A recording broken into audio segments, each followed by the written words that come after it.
오늘 또 북한이랑 팽팽한 신경전이 있었습니다. 북한의 비행기가 180여 회 떠서 우리나라도 이제 그거에 대해서 무력 시위로 이제 항공기가 떠가 80여 대가 떠서 그 이제 대응을 했습니다. 이틀 전에도 울릉도 앞바다에 포격을 했죠. 탄도미사일을 포함해서 미사일 17발을 쐈고요. 그다음 지대공 총탄을 100발을 쐈습니다. 근데 이 일을 이 내륙에 있는 사람들 아는 사람 드물어요. 뉴스로 봤습니다. 뉴스로. 울릉도에서는 대피하라고 대피 신호가 시그널이 나오고, 그런데도 대피할 곳이 없어가지고 사람들 다 그대로 있었다 하더라고요. 그러면 울산에도 그 대피 방송이 나와야 되는데 일본에만 그 대피 방송이 나왔대요. 일본에는 북한이 미사일 쐈다 해가지고 그 도시에서 사이렌을 울리고서 대피하라고 얘기를 하고, 우리나라는 뭐 하는지 아시나요? 공방했습니다. 공방. 이태원 사건으로 인해서 공방했습니다. 공방. 네가 맞다, 내가 맞다. 가장 중요한 게 뭘까요? 여러분, 제가 이 분단인 상황과 이 북한과의 이런 문제가 더 중요하다고 말씀드리는 건 아닙니다. 근데 북한에서 미사일 쐈더니 또 한 국회의원 그러더라고요. 우리나라가 자극해서 한미연합훈련에서 자극해가지고 그런다고. 이런 실정입니다. 북한을 신경 안 쓰는 이유가 뭘까요? 제가 가만히 보니까 국회의원들이 북한을 신경 안 쓰는 이유는 이득이 안 되기 때문이에요. 북한을 아무리 욕하고 나쁜 놈 내려와라 끌어내려 해도 뭐 북한이 그런 대상도 아니고요. 대통령은 끌어내리면 자기 당이 대통령은 만들 수 있고 자기가 권력은 취할 수 있지만 북한은 그런 대상이 아니라는 거예요. 안목하는 거예요. 이건 좌파 우파의 문제를 떠나서입니다. 뭐 북한의 우호적이고 북한에 연합하고 있고 이런 문제를 떠나서예요. 저는 그거보다 더 심각한 죄의 문제에 대해서 얘기하라고 합니다. 내 이득이 안 되기 때문에. 세상 사람들은 다 내 이득 가지고 삽니다. 하나님께서는 근데 우리한테 요구하시는 건 우리가 이 땅에서 얼마나 죄인이고 이 땅에서 그것만을 얼마나 탐하려 하고 살았던 사들인지 보게 하시는 겁니다. 오늘 누가복음 5장에 보면 5장 1절부터 이제 시작되는 말씀이, 저희가 이제 7절부터 말씀을 읽었는데 베드로를 부르시는 장면입니다. 마태복음 4장과 이제 병행 구절인데 이제 사도 베드로를 부르시는 장면이에요. 근데 마태복음과 조금 다르게 기록되어 있습니다. 그러니까 두서가 없더라도 좀 이해해 주십시오. 말씀을 원래 갈라디아서 다른 걸 준비했는데 이 말씀을 나눠야겠다, 나눠라 하시는 것 같아서 본문을 급하게 바꾸고 이제 여러분하고 말씀 나누려고 합니다. 5절 1절부터 이렇게 말씀이 시작합니다. 무리가 옹위하여 하나님의 말씀을 들을새 예수는 게네사렛 호숫가에 서서라고 말씀합니다. 무리가 옹위하여 하나님의 말씀을 들으려고 누구를 찾아나면 예수님을 찾았다는 겁니다. 예수님의 공생의 사역을 시작할 때부터 예수님께서 가시는 곳마다 이적이 일어났어요. 기적이 일어났어요. 예수님께서 가시는 곳마다 사람을 치료하시는 일이 생겼던 겁니다. 그러니까는 무리가 어떻게 하냐면 예수님 앞에 막 몰려들어요. 무리가 옹위하여 하나님 말씀을 들으려 했다는 건 뭐냐면 예수님을 막 둘러싸고 막 이렇게 몰아갔다는 거예요. 근데 이 상태가 어느 정도였냐면 서로 막 사람들이 이태원 같이 붙어 있던 상태예요. 사람이 하도 많이 모여서 타닥타닥 붙어 있었던 상태입니다. 좁은 장소에 그 말씀을 들으려고 타닥타닥 붙어서 예수님한테 왔다는 거예요. 마태복음 5장 산상수훈에 있는 그 광경과 조금 비슷하고요. 오병이어 7병이어가 일어났었던 그 광경과도 조금 비슷합니다. 그때 당시 사람들이 말씀을 들을 수 있는 건 회당이었어요. 말씀을 들을 수 있는 건 회당에 가서 바리새인들이나 아니면 서기관들에게, 율법 교사들에게 말씀을 듣는 거였습니다. 근데 율법 교사들한테 말씀을 들으면 항상 그들의 말은 뭔가 답답함이 있었다는 거예요. 근데 예수님께서 오셔서 세례 요한 이후로부터 예수님이 이제 사역을 시작하시는데 세례 요한부터 갑자기 급변한 말씀이 나오기 시작합니다. 지금까지 율법 안에 그러니까 외적인 거룩함을 가지고 살아야 되고 외적인 거룩함을 가지고 있지만 여전히 천한 사람들은 천대하고 예수님께서 나셨던 나사렛이라는 곳이 어느 곳이냐면 병자들이 살고 나병 환자들 많이 살고 가난한 들이 쫓겨나 살고 그랬던 곳이에요. 잘 사는 사람들, 배운 사람들은 어디 살았냐면 예루살렘 성 주변에 살았던 거죠. 그러니까 천대한 거예요. 거기다 사마리아 지역은 어떻게 해요? 북이스라엘이 혼합민족, 다른 이방 민족과 혼합되었다고 해가지고 이방인 취급하던 동네예요. 같은 나라입니다. 여러분 우리나라 북한 굉장히 천대하죠? 그건 저희가 천대하나요? 저희는요? 아니요. 저희는 형제자매들 때문에 천대할 수가 없습니다. 독재 정권을 갖고 있는 그 군부 정권을 무너지기를 기도하는 거지 북한 자체를 이상하게 보진 않아요. 전라도 사람들이요? 저 전라도 사람들은 안 미워합니다. 전라도 사람들 성격 이상한, 전 그렇게 생각 안 합니다.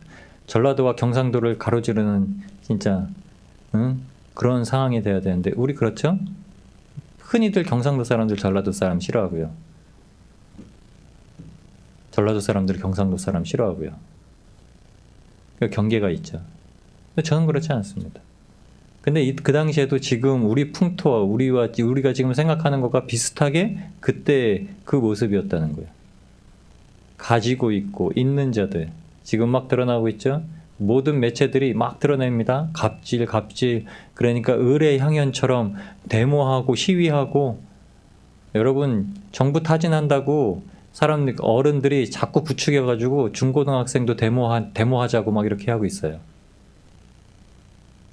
놀라운 나라죠. 민주항쟁을 거꾸로 자기들의 독재적인 마음 가지고 무조건 타진, 흑백 논리 안에서 하려고 하는 게 지금 이 대한민국입니다. 근데 그 당시에도 그렇다는 거예요. 마음이 시원하게 풀릴 데가 없었던 거예요. 그러니까 그런 국민들의 마음이 시원하게 풀리려면 누가 나와야 되냐면 정치를 바르게 하는 사람이 나와야 됩니다. 정치를 똑바르게 하는 사람. 말뿐만 아니라 행동도 일치되는 그런 사람들이 나와요. 이 당시에 무리가 누구를 바랬냐면 그런 사람을 바랬던 거예요. 유대인들이 누구죠? 자신들을 구원해줄 메시아, 약속된 메시아를 기다리던 사람들이에요. 그런데 그게 아니라 이방인이었던 이방 족속으로 하나를 치는 헤로드 왕이 왕이 돼 있었던 거예요. 유대 왕이고요. 본디오 빌라드가 와서 여기를 식민지화해서 다스리고 있었고요. 이스라엘을. 그러니까 유대인들은 어쩌죠? 정말 찌그러져 있는 거예요. 찌그러져 있는데 세리들, 같은 유대인이라고 세금 걷는 세리들은 동족들한테 착취를 하죠. 서기관들하고 바리새인들은 있는 척하면서 없는 사람들을 업신여기죠. 이거는 진짜 그 당시에 이스라엘은 완전히 억압되고 눌리고 사람 살 수 있는 정도가 아니었다는 거예요. 그때 갑자기 끊어졌던 말라기서를 통해서 정지됐던 하나님의 성령의 말씀이 누구로 통해서 이어지냐면 세례 요한으로 통해서 이어집니다. 오신다는 거예요. 이제 오신다는 거예요. 그리고 예수님께 세례를 베풀면서 이가 그다라고 말씀했던 겁니다. 그래서 무리가 옹이해서 말씀을 들으려고 그렇게 예수님께로 몰려든 거예요. 복음서를 계속 읽다 보면 어떤 말씀이 나오냐면 예수님을 따르던 무리가 예수님께서 책망하는 말을 듣고 막 무리가 떠납니다. 무리가 떠나는데도 그 주위에 무리가 계속 몰려요.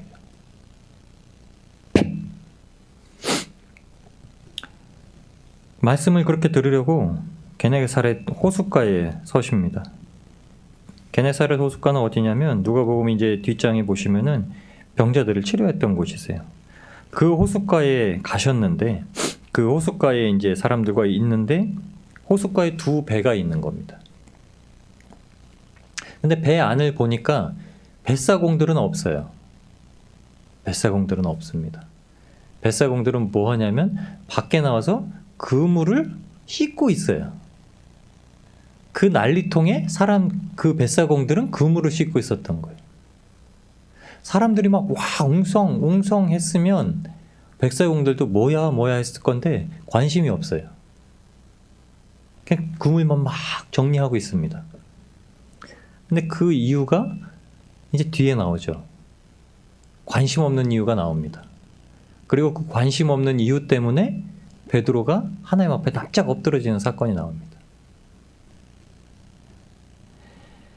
예수께서 그 주인도 없는 배에 오르십니다. 근데 공교롭게도 그 배가 누구 배냐면 베드로 배예요. 베드로 배. 두 척이 있었는데 저희가 읽은 본문에 누구가 나오냐면 베드로의 동업자 야고보와 요한도 놀랐더라 나옵니다. 한 배는 베드로 배고 한 배는 야고보와 요한의 배였다는 거예요. 그런데 공교롭게도 베드로 배에 오르셨다는 거예요.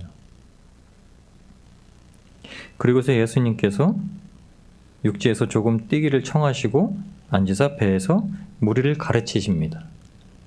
무리를 가르치신 말씀이 무엇이냐면 산상수훈을 가르쳐 주셨던 말씀처럼 마태복음 5장, 6장, 7장의 말씀입니다.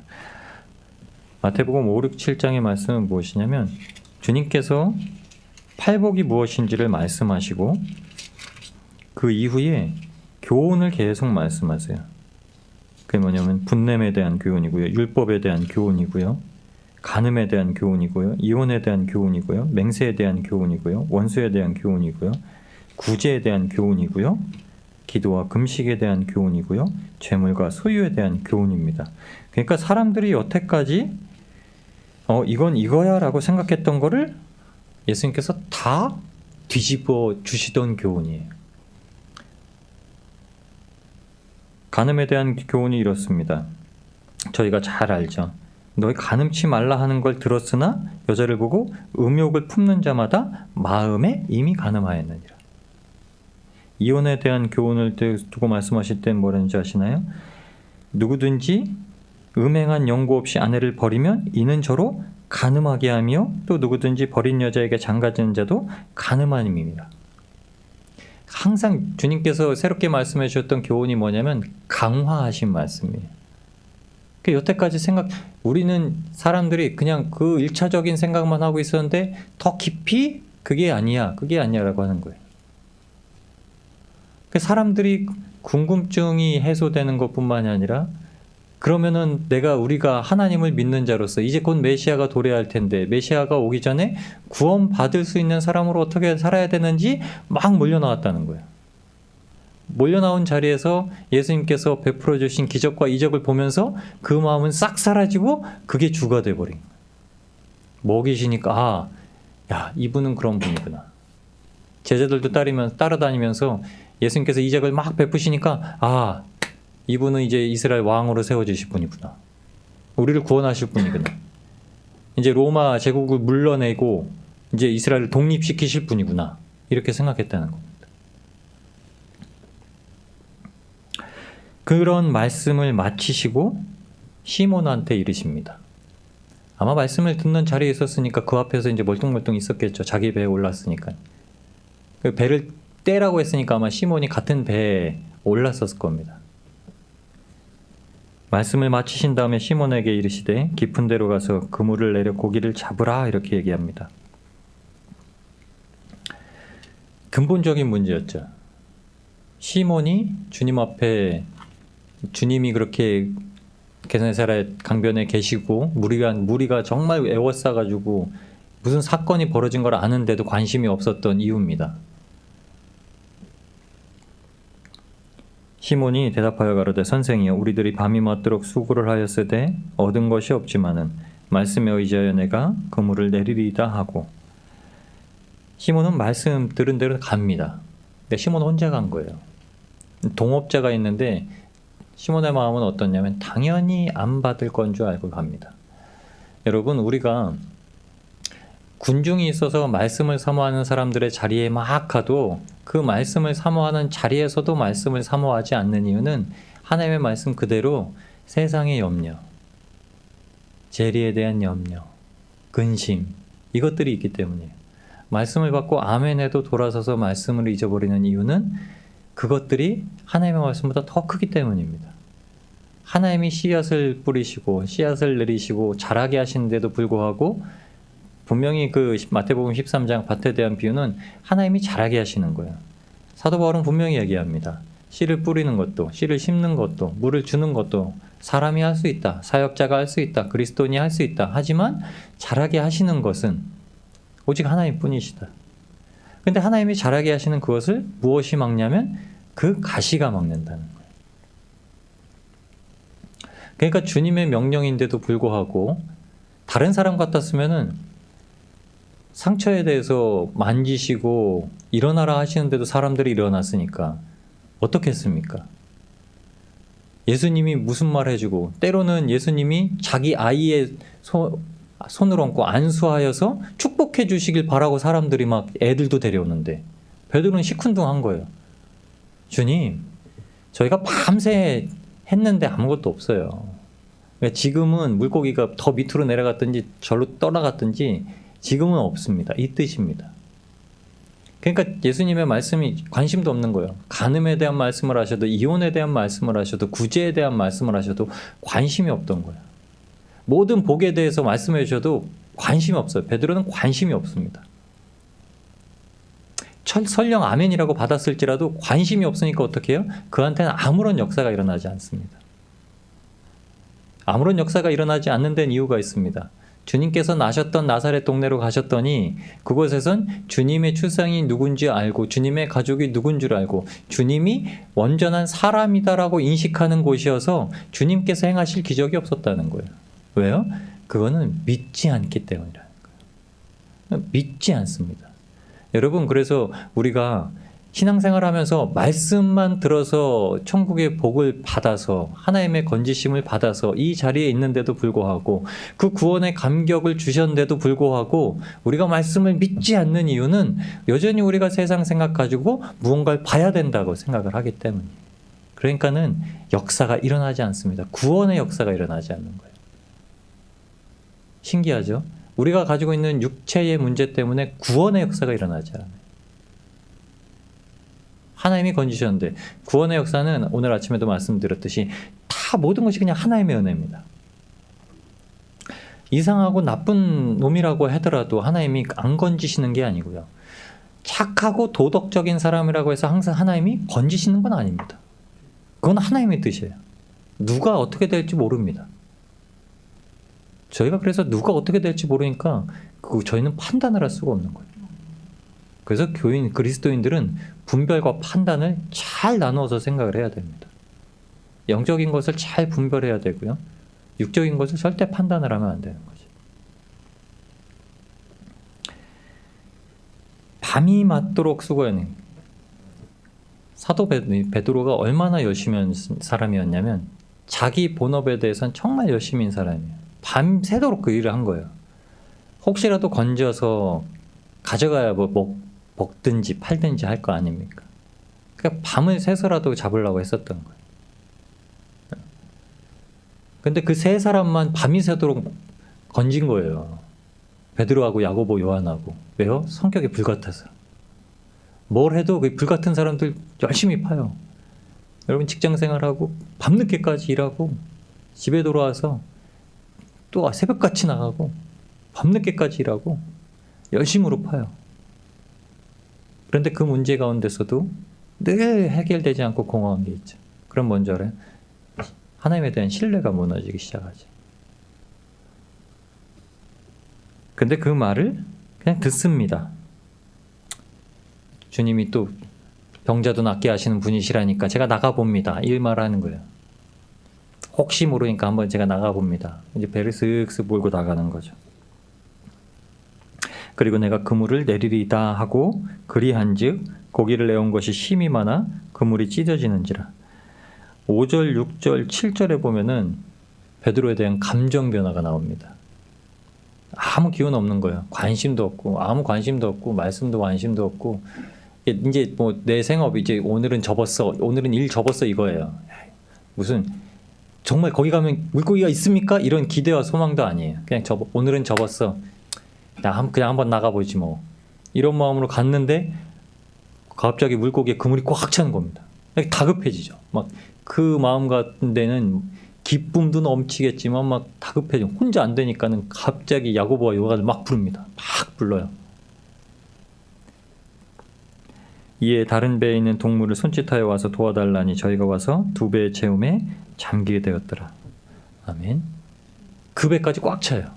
그 배까지 꽉 차요. 그런데 이 사건이 일어나자마자 8절에 시몬 베드로가 갑자기 주님 앞에 납작 엎드립니다.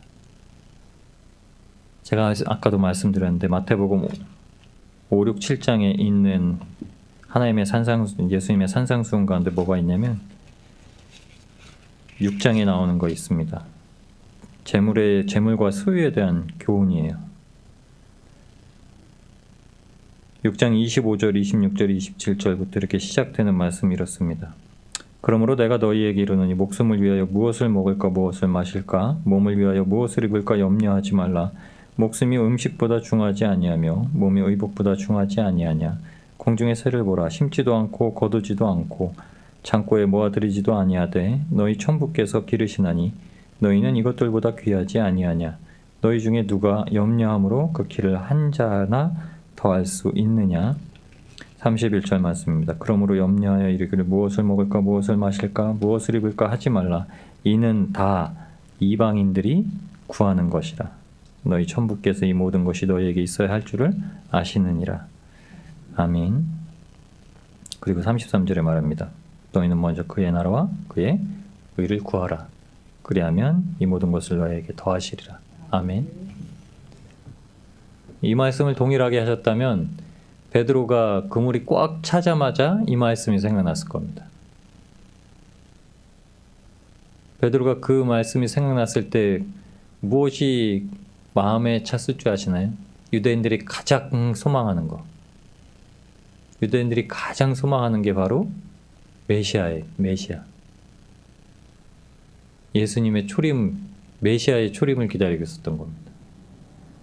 자기가 예수님께서 말씀하셨던 그 죄인, 먹을 것 때문에 걱정하던, 목숨보다 먹을 걸 더 중요해서 걱정하던, 못 먹으면 죽는다고 생각했는데 거꾸로예요. 예수님 말씀 거꾸로입니다.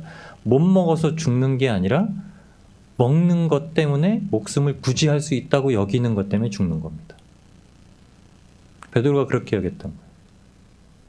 베드로가 주님께서 말씀하신 하나님께서 요구하시는 하나님께서 약속하여 주시고자 하는 나라보다 지금 이 나라에서 자기가 해야만 했던 거둬들여야만 했던 것들을 더 중히 여기고 있었다는 거예요.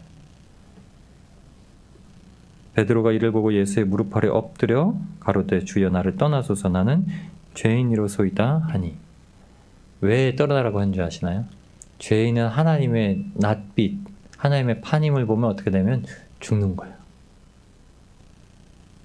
베드로가 예수님의 얼굴을 딱 보고 예수님이 하나님께서 보내신 메시아가 진짜셨다면 베드로가 그 순간 어떻게 되면 죽는 거예요. 베드로의 상관은 지금 물고기를 잡아서 예수님께서 베드로가 지금 그것 때문에 낭망하고 있으니까 그거에 대한 응답을 주신 거 아니에요. 그 응답을 주셨는데 그것 때문에 죽게 생긴 거예요, 진짜로. 하나님에 대한 욕구와 하나님에 대한 소유와 하나님에 대한 갈망과 열망이 생기면 우리에게 주시는 이 땅의 이 생에서 우리가 간구하는 기도의 응답이 어떻게 되면 거꾸로 죽을 일들이라는 거예요.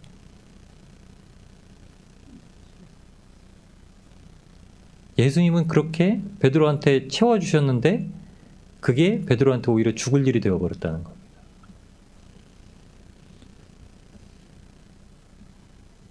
이는 죄인이로소이다 했던 이 이유가 자기와 및 함께 있는 모든 사람이 고기 잡은 것을 인해 놀라고 세베대의 아들로서 시몬의 동업자인 야고보와 요한도 놀랐습니다. 그 일이 그 주변에 있던 모든 사람들한테 놀라는 사건이었다는 거예요. 이 일도 하나님의 예수님의 이적의 사건이었다는 겁니다. 다 놀랬다는 거예요. 베드로와 야고보와 요한이 그 일에 얼마나 능통한 자였는지 그 예수님을 옹의하던 사람들도 조금은 알고 있었다는 겁니다. 그런데 그들도 못 잡는 걸 예수님은 말씀으로 하게 하셨다는 거예요. 그러니까 깜짝 놀랐다는 겁니다. 그리고 그 깜짝 놀란 일로 말미암아 예수님을 진짜 누구라고 여겼냐고요? 예, 주라고 여겼던 겁니다. 베드로는 이때부터 예수님을 주라고 생각하고 있었던 거예요. 사람들도 주라고 여겼던 겁니다. 제가 지난번에 말씀드렸죠. 사람들이 예수님을 누구라면 주 혹은 선생이라 여겼다는 거죠. 하나님께서 사자를 보내시, 천사를 보내실 때도 항상 이랬습니다. 그들이 알고 있는 구약의 사건들은 무엇이냐면 천사의 얼굴을 마주대하고도 하나님의 사자의 얼굴을 마주대하면 어떻게 죽는다는 거예요. 그러니까 분이엘이라는 말이 생긴 거예요. 야곱이 하나님의 얼굴을 뵙고도 살았다라는 거예요. 야곱이나 이런 귀한 아브라함이 나는 살아있는 아브라함이여 이삭과 야곱의 살아있는 하나님이라고 하셨던 그 위대한 조상들이 아니면 다 죽을 거라고 생각하는 그 사건 가운데서 지금 베드로가 놓여 있는 거예요. 주님은 우리한테 정말 십자가를 지고 우리를 생명을 구원하신 주님이십니다. 구세주세요, 예수님은. 근데 예수님 앞에 마주대하게 되면 실제로 어떻게 되냐면 사람 죽습니다. 여러분, 우리는 주님을 진짜 만나면 우리가 먼저 죽어요. 베드로를 다른 곳에 제자로 부르실 때 처음 표현하셨던 곳이 마태복음 4장 19절 말씀입니다. 내가 너희를 사람을 낚는 어부가 되게 하리라 하면서 그냥 베드로를 부르신 거예요. 근데 누가복음 5장엔 전혀 다른 말씀입니다. 베드로는 그냥 철래철래 따라간 게 아니에요.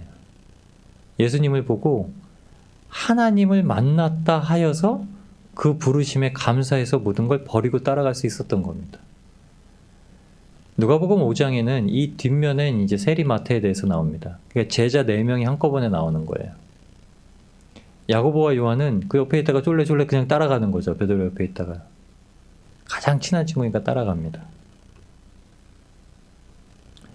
그런데 예수님께서 시몬에게 부르실 때 하시는 말씀이 있습니다. 10절에 예수께서 시몬에게 일러 가라사대 무서워 말라.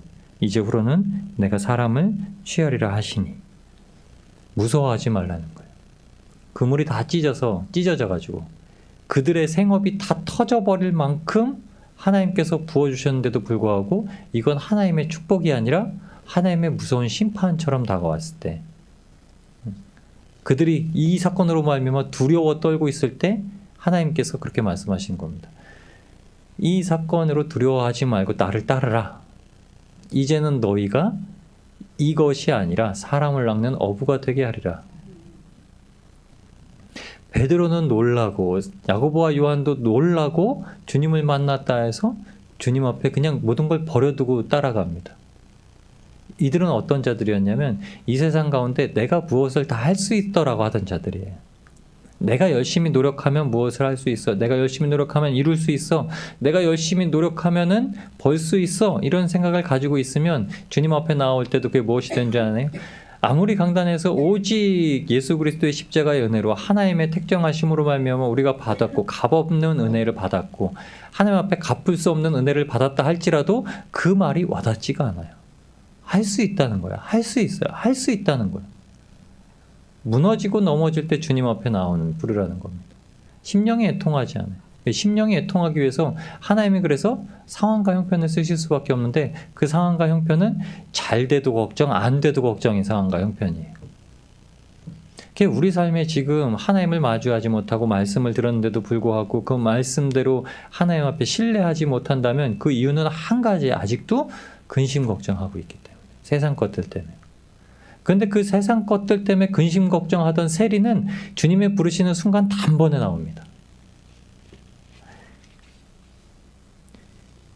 누가복음 5장 27절부터 32절에 보면은 이렇게 말씀하세요. 그 후에 나가사 레위라 하는 세리가 세간에 앉은 것을 보시니 나를 쫓으라 하시니 그냥 그는 세리한테 마태한테는 아무 말씀도 안 하세요. 그냥 나를 따르라 이렇게 말씀하세요. 저가 모든 것을 버리고 일어나 쫓으니라. 그런데 마태의 반응은 다릅니다. 29절에 레위가 예수를 위하여 자기 집에서 큰 잔치를 하니 세리와 다른 사람이 많이 함께 앉았는지라. 세리는 예수님께서 부르자마자 마치 삭개오처럼 행동합니다. 집안에 잔치를 열어요. 바리새인 30절부터 32절 말씀 읽겠습니다. 바리새인과 저희 서기관들이 그 제자들을 비방하여 가로되 너희가 어찌하여 세리와 죄인과 함께 먹고 마시느냐. 예수께서 대답하여 가라사대 건장한 자에게는 의원이 쓸데없고 병든 자에게라야 쓸데있나니 내가 의인을 부르러 온 것이 아니요 죄인을 불러 회개시키러 왔노라. 아멘. 마태가 가지고 있는 마음이 뭐냐면 죄인이었다는 거예요. 그러니까는 그 집에 누가 모였냐면 세리와 다른 사람들이 많이 앉았는데 거기서 30절에 바리새인과 서기관들은 누구라고 했냐면 세리와 죄인들 이렇게 얘기하는 거예요. 마태의 친구들을 이 바리새인과 서기관들은 죄인들이라고 한 거예요. 그럼 이 사람들은 그 죄인들이라고 막 이렇게 손가락질을 하진 않았겠지만 막 어떡하겠어요 진짜. 그럴 때마다 쑥덕쑥덕 됐을 거 아닙니까? 그러면 어떡하겠어요? 괜히 움츠러들죠. 자기는 분명히 같은 동족한테서 이 세금을 착탈했던 사람들이니까요. 그 친구들도 아마 삭개오도 친구였을 수도 있습니다. 그냥 항상 사람들한테 무시받고 사람들한테 손가락질 받고 사람들한테 욕먹고 그냥 하나님 앞에 떳떳하지 못했던 자들, 하나님을 믿는데도 불구하고 하나님 앞에 떳떳하지 못했던 자들, 나 같은 것이 하나님 앞에 어떻게 설 수 있을까? 사마리아 여인처럼 생각했던, 어떻게 내가 예배를 드릴 수 있을까? 숨어서 밤에 몰래 아무도 없는 회당에 들어가서 기도나 하고 왔을지도 모르는 그 마태의 마음 가운데 예수님께서 그냥 부르십니다. 그러니까 자기가 죄인이라고 생각했던데 부름받았다는 거예요. 그러니까 마태는 그게 잔칫날이에요. 내가 죄인이라고 생각하는 사람들한테 예수님이 오시면 잔칫날이에요. 내가 할 수 있다고 하는데 예수님이 오시면 그냥 아무 상관없는 사람이 온 거예요. 근데 예수님으로 말미암아 삶의 역사가 일어나고 기적이 일어나고 다른 걸 보면은 예수님을 믿어지는 거예요. 그것으로 예수님께서 처음 깨닫게 하시는 건 무조건 죄의 자리. 베드로는 자기가 모든 걸 할 수 있다고 하다가 안 되는데 주님의 말씀을 신뢰해서 깨닫게 된 게 뭐냐면 나는 죄인. 사람이 무엇을 할 수가 없구나. 하나님이 다 하시는 것이지 사람이 그것에 어떤 것도 개입할 수 없구나. 나는 죄인. 그런데 이미 죄인이라고 깨닫고 있던 세리에게는, 마태에게는 하나님이 부르시자마자 뭐요? 잔치가 벌어져요. 할렐루야, 할렐루야. 주님께서 우리를 부르셔서 항상 주시는 말씀이 있습니다. 주님께서 처음에 12제자를 부르셨고 그 이후에 십자가 사건 이후에는 이제 모든 사람을 부르십니다.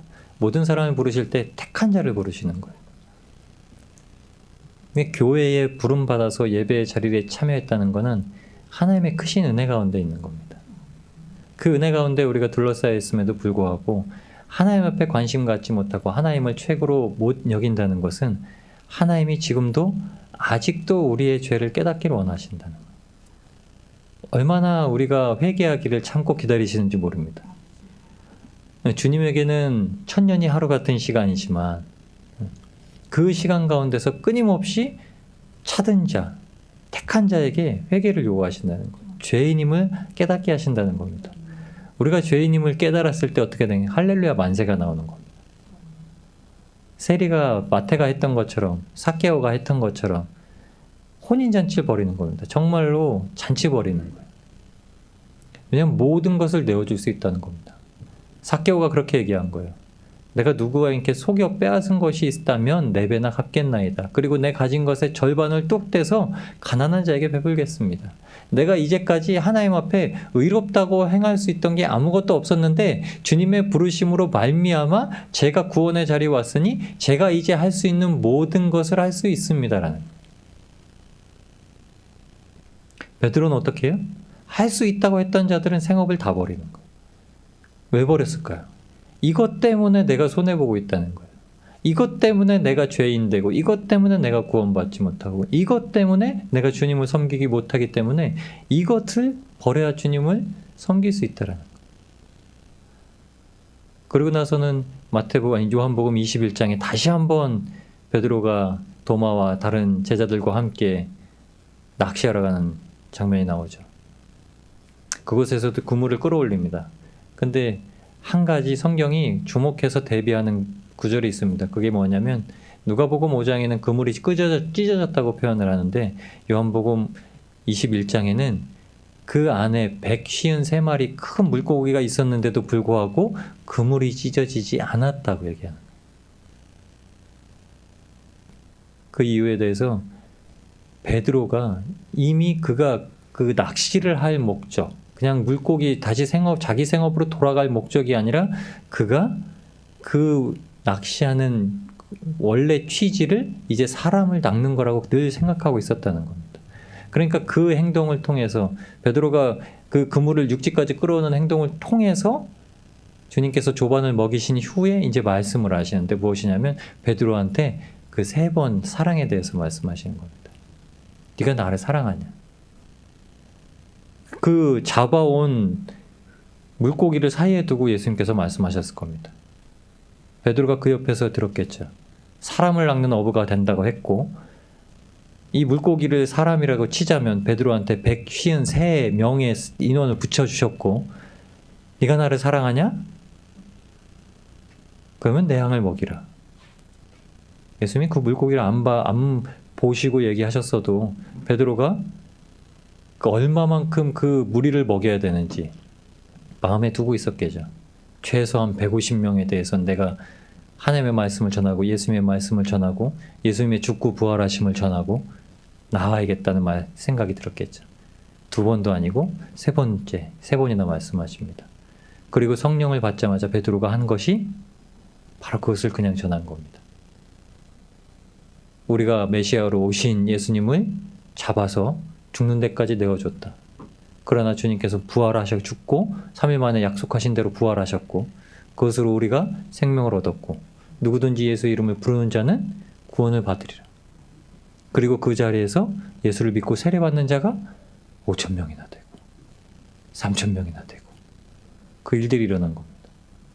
우리한테도 지금 이렇게 부르셨습니다. 주님께서 우리를 그렇게 부르셔서 지금 이 자리에 세우시고 약속의 말씀으로 주신 겁니다. 세상 끝날까지 어떻게 해요? 함께 하시겠다고요. 그 함께 하시겠다는 약속 가운데는 주님께서 늘 우리한테 사랑한다고 말씀하시면서 베드로한테 물어보신 것처럼 사랑하냐? 사랑하냐?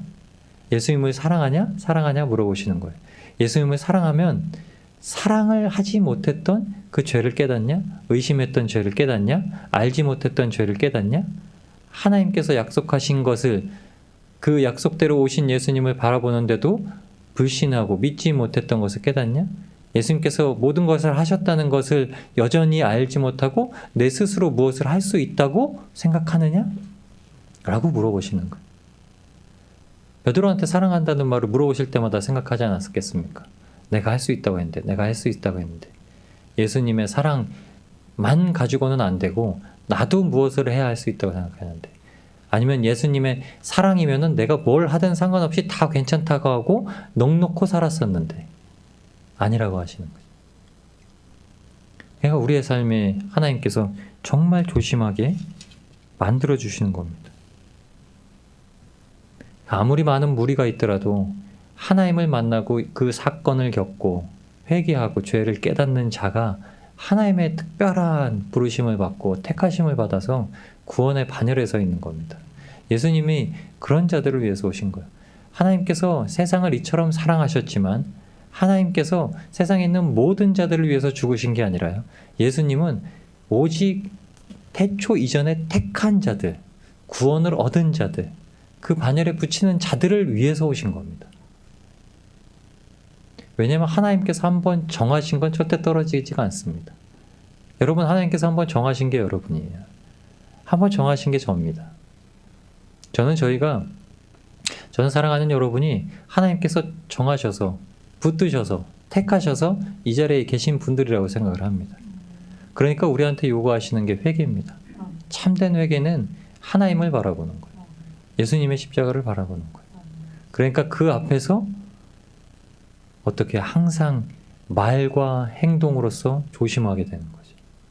왜냐하면 우리 안에 예수님이 살아계시기 때문에 우리의 삶이 밖에 나가서 무엇을 하건 어떤 말을 내건 그것이 예수 그리스도께서 우리에게 오신 그 귀한 빛을 드러내는 것이기 때문입니다. 그 아름다운 덕을 선전하게 하시는 거예요. 그렇기 때문에 우리가 날마다 우리의 죄를 돌아보게 되는 이유가 그겁니다. 내가 여전히 삶에만 묶여있지 않았나? 내가 하나님의 말씀을 사모하는 것에 등한히 하고 나의 연약함 때문에 묶여있진 않았나? 근데 예수님 앞에 간구하고 예수님을 찾으면 예수님의 약속은 말씀은 이겁니다. 찾는 자에겐 주신다는, 두드리는 자에겐 문을 열어주신다는 겁니다. 구하는 자에게는 주신다는 약속을 하신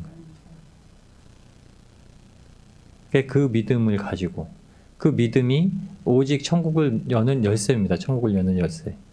그런데 구원 얻는 믿음도 하나님께서 선물로 주신 거예요. 그러니까 모든 걸 구하십시오. 예수님께서 모든 걸 주신다는 걸 아셔야 돼요.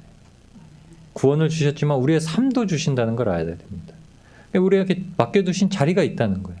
그 자리로 하나님은 항상 보내신다는 겁니다.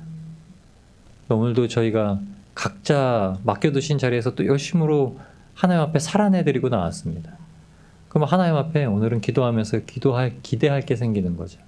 저희에게 주신 그 구원의 감격을 한 번 더 누리게 하시고, 주님 앞에 우리의 연약함과 우리의 모든 교만함과 우리의 높아짐마저도 다 내려놓고 주님 앞에 맡겨드릴 때 우리의 마음이 오직 그리스도의 마음과 같이 하늘에서 모든 것을 다스리실 수 있는 분이지만 우리를 위해서 이 땅에 오셔서 철저하게 낮아지시고 종의 신분을 취하셔서 죽기까지 우리를 사랑하신 걸 드러내신 그 주님의 마음이 우리 안에 와서 오늘도 오직 하나님만 붙들고 하나님으로 인해서 그 천국이 우리 마음 가운데 이루어지기를 예수님의 이름으로 축복합니다. 우리 주님의 이름 한번 부르시고